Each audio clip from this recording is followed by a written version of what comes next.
네, 오늘부터 새 성도반 한번 강의를 이제 시작하도록 해보겠습니다.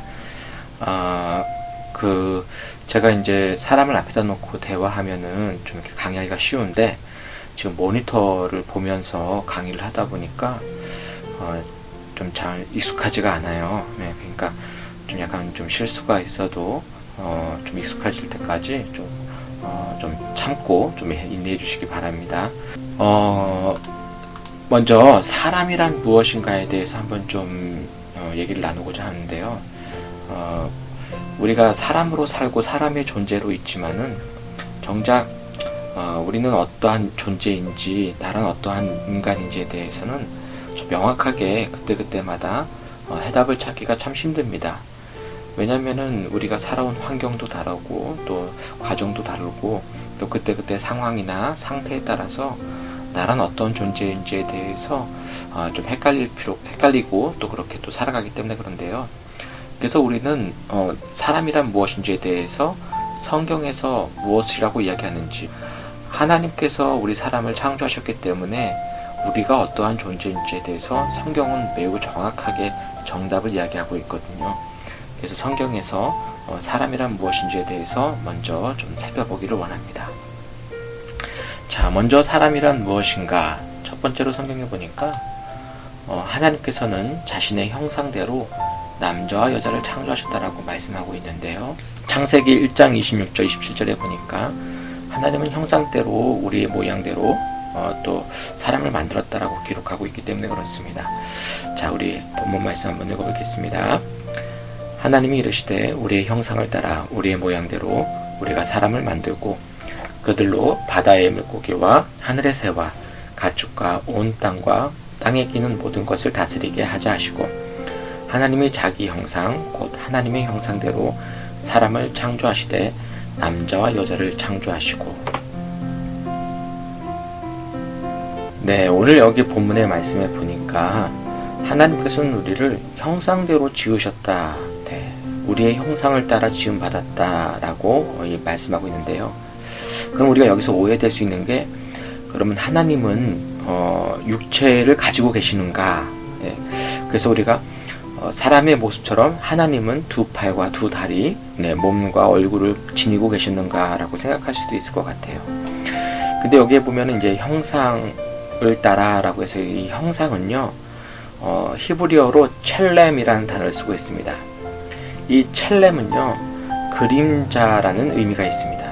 그림자란 뜻이에요. 그러니까 하나님이 이르시되 우리의 그림자에 따라서, 그러니까 실체가 그 그림자에 비춰지지 않습니까? 그림자가 이제 실체에 비춰지게 되죠.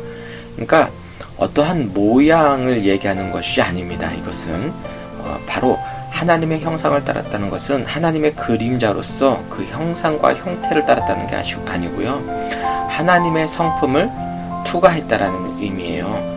그러니까 하나님의 형상을, 하나님은 영이시기 때문에, 육의 아니신 영이시기 때문에 그 영의 성품을 따라서 하나님께서는 인자하시고 사랑이 많으시고 온화하시고 이런 성품이 있지 않습니까? 그 성품을 따라서 우리 사람을 지으셨다는 것이 바로 이 이야기인 것입니다. 그래서 그러면 우리가 이제 왜 하나님은 사람이라는 존재를 그 하나님의 성품을 따라 지음 받았는가? 우리가 이제 바다에는 물고기가 있고 하늘에는 새가 있고 또 여러 가지 들짐승, 가축, 막 땅에는 나무도 있고 꽃들도 있고 여러 가지가 있지 않습니까? 근데 이것을 하나님의 존재, 하나님께서 그들을 창조하셨다는 것을 어떻게 알리느냐면요, 이러한 만물은 하나님의 성품을 따라서 지은 것은 아니에요. 그러니까 그거 만물 자체의 아름다움 속에 하나님의 그러한 손길은 있지만은 하나님의 직접적인 성품이 그들 가운데 있다는 것은 아닌 거죠. 다만 사람만이 오직 하나님의 그 성품을 따라 지음받았기 때문에 바로 사람을 통하여서 하나님의 형상이 온 세상에 드러나게 된다는 이야기입니다. 그러니까 우리 하나님께서는 사람을 왜 창조하셨는가?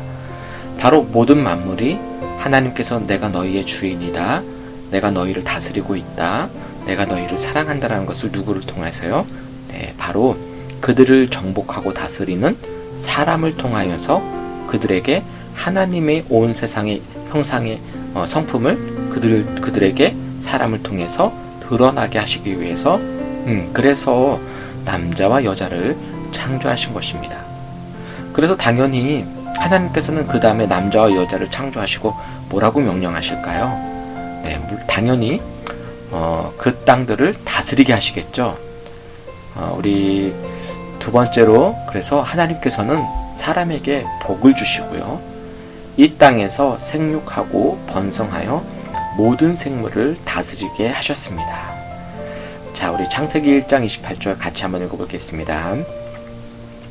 하나님이 그들에게 복을 주시며 하나님의 그들에게 이르시되 생육하고 번성하여 땅에 충만하라. 땅을 정복하라. 바다의 물고기와 하늘의 새와 땅에 움직이는 모든 생물을 다스리라 하시니라. 네. 사람이라는 존재가 어떻게 살아갈 수 있느냐? 오늘 본문에서 분명히 말씀하고 있는데요. 바로 복을 주시며 라는 것입니다. 그러니까 하나님께서 사람을 창조하신 이유는요, 저주하기 위해서도 아니고, 고통을 주기 위해서도 아니고요, 일시키고 부려먹기 위해서도 아니라는 거예요. 왜 창조하셨을까요? 맞아요. 복을 얻게 하는 존재로서 사람을 창조한 겁니다. 따라서 오늘 우리도 사람은요, 하나님께서 주시는 이 복이 없이는 살아갈 수가 없습니다. 네. 우리는 늘 하나님께 복을 기도하지 않습니까? 그것이 너무나 당연하다는 것이죠. 생각해 보세요. 우리가 지금 하나님의 복이 없이 살 수 있겠습니까? 우리가 호흡할 수도 없을 것이고요. 또 우리가 물을 마실 수도 없을 것이고요. 또 우리가 이 땅을 살아가는 데 필요한 모든 것들은 실상 하나님께서 다 우리를 향하여 복을 주시고 베풀어 주신다는 것이죠. 자, 그러면 구체적으로 이 복은 무엇일까요? 1차적인 복이 있는데요. 1차적인 복은 오늘 본문에서처럼 생육하는 거예요. 생육한다라는 것은 사는 것이죠.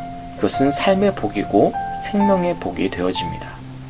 우리 인간에게 삶을 주시고 생명을 주신 것 그 자체가 바로 생육하는 것이며, 이것이 바로 하나님께서 우리 사람을 복 주셨기 때문에 가능한 것이죠. 다음으로 1차적인 복이요, 번성이 있습니다. 이 번성은요, 자녀의 복이 있고 풍성하게 하는 복이 있고요, 또 사랑하는 부부, 또 사랑하는 가족, 사랑하는 동료를 우리 주변에 두심으로 말미암아 하나님께서 복을 주신 것이죠. 만약 하나님께서 우리에게 복을 주시지 않았다면 이러한 사람과의 관계 속에서 복을 얻을 수 없을 뿐더러 하나님은 늘 우리를 풍성하게 해주시기를 원한다는 것입니다. 그래서 우리가 오해하는 것이, 우리가 가난하게 사는 것이 하나님이 원하시는 게 아니라 하나님께서는 우리가 늘 풍족하고 풍성하게 살기를 바라고 계십니다. 다음으로 이 번성뿐만이 아니라 1차적인 복에는 충만이라고 할 수 있는데요. 땅에 충만하라라고 오늘 본문에서도 이야기하고 있죠. 이 충만은요, replenish라는 단어예요. 이 replenish라는 단어는요, 계속 채워지는 것을 얘기합니다. 하나님은 우리에게 계속해서 채워주시는 분이십니다. 그래서 복을 주시는 거예요. 어떤 것들이 있습니까?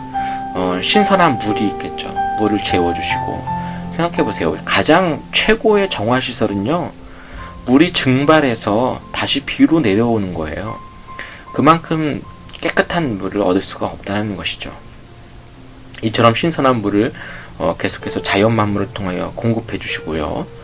또 공기도 마찬가지예요. 우리가 지금 숨쉬고 있는 이 공기가요, 어느 그 다큐멘터리를 봤더니 우리가 오늘 쉬고 있는 공기는 어제의 공기가 아니래요.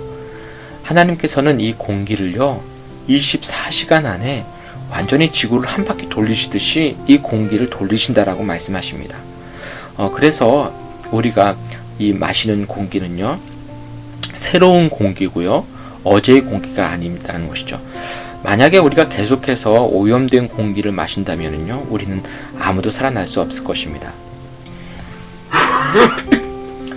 또한 하나님은 우리가 이 땅에서 살기 위해서 물질이나 또 시간이나 여러 가지 것들을 필요한 것들을 늘 충만케 하시며 계속해서 채워 나가 주십니다. 자, 다음으로는 2차적인 복이 있는데요. 우리 사람을 만드시고 복을 주신 2차적인 복이요. 오늘 본문에서처럼 땅을 정복하며 생물을 다스리게 하는 것입니다. 모든 자연 만물들이요, 하나님의 형상대로 지음받은 우리 사람을 통하여서 앞서 말씀드렸듯이 하나님의 성품을 알게 되어지고 하나님께서 그들을 사랑하시고 창조하셨다는 것을 깨닫게 되는 것이에요. 그리고 자연 만물이 하나님을 찬양하게 되어집니다. 이것이 사람의 만들어진 목적이라고 말씀드렸죠. 그래서 사람의 목적은 무엇입니까? 하나님을 영화롭게 하고 찬양하기 위해서 우리 사람이 지어진 거예요. 그래서 우리는 자연 만물을 다스릴 때는 함부로 정복하거나 다스려서는 안 되겠죠. 무엇을 따라서? 하나님의 성품을 따라서 자연을 다스려야 됩니다. 그래서 우리가 길가에 있는 꽃 하나라도 함부로 꺾어서는 안 되고요. 또 쓰레기를 함부로 버려서도 안 되고, 이 모든 것들을 하나님의 성품을 따라서 우리가 강아지 한 마리를 길러도 하나님의 성품으로 기를 때 그 강아지가 사람을 통하여서 하나님이 살아계시는구나 라는 것을 깨닫게 된다는 것입니다. 자, 다음 세 번째로는 우리 육에 대해서 이제 좀 얘기를 해보겠는데요. 사람의 몸은요, 땅의 흙으로 지음을 받았습니다. 그리고 그 코에는 생명을 우리 하나님께서 불어 넣어주셨는데요. 우리 창세기 2장 7절 말씀 다 같이 한번 읽어보겠습니다. 여호와 하나님이 땅의 흙으로 사람을 지으시고 생기를 그 코에 불어 넣으시니 사람이 생명이 되니라. 우리 사람의 몸은요, 땅의 흙으로 만들어졌다라고 이야기를 하는데요. 그래서 사람이 죽고 그 육신은 썩어서 흙으로 돌아간다라고 말씀을 하고 있잖아요. 그래서 이 흙이라는, 이 땅의 흙이라는 것이 티끌을 얘기해요. 이 티끌은 우리가 물을 붓고서는 이렇게 흙을 빚으면서 어떤 찰흙으로 인해서 만들지 않습니까? 그런데 이 찰흙은요, 너무나도 잘 부서지죠. 모양도 잘 부서지고, 또 이 티끌은요, 그 강도가 그렇게 세지가 않습니다. 그래서 이 말씀의 뜻은요, 우리 인간은 너무나도 쉽게 부서지고요, 너무나도 연약한 존재라는 것입니다. 우리의 육체의 몸은 그래서 낡고 점점 더 사라지고 결국에는 흙으로 돌아가게 되어 있습니다.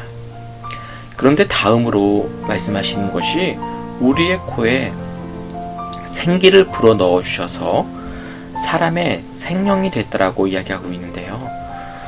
간혹가다 이 생명을 성령으로 번역하시는 분들도 계시더라고요. 근데 이거는 성령이 아니고요.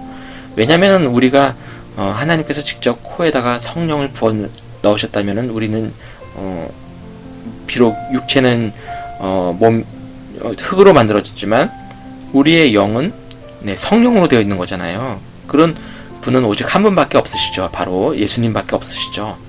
그래서 여기에서의 생명은요, 생기라고도 하고 성령의 바람이라고도 이야기합니다. 다시 얘기하면은 성령의 바람을 하나님께서 불어넣어 주셔서 바로 살아 숨쉬는 모든 생명체가 되었다라는 거예요.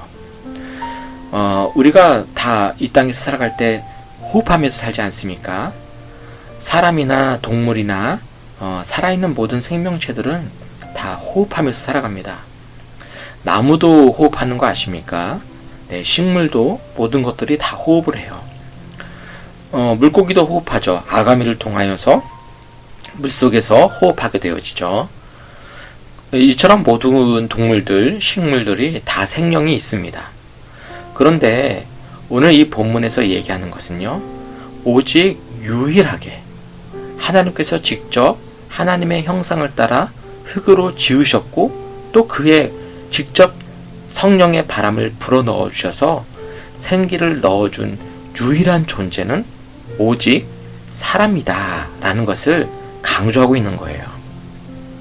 따라서 오늘 본문에서 얘기하는 것은요, 우리 사람은요, 육과 영으로 동시에 갖고 있는 존재, 오직 하나님께서 특별하게 지음받은 것은, 창조물은 사람뿐이다 라는 것을 오늘 본문에서 이야기하고 있는 것입니다.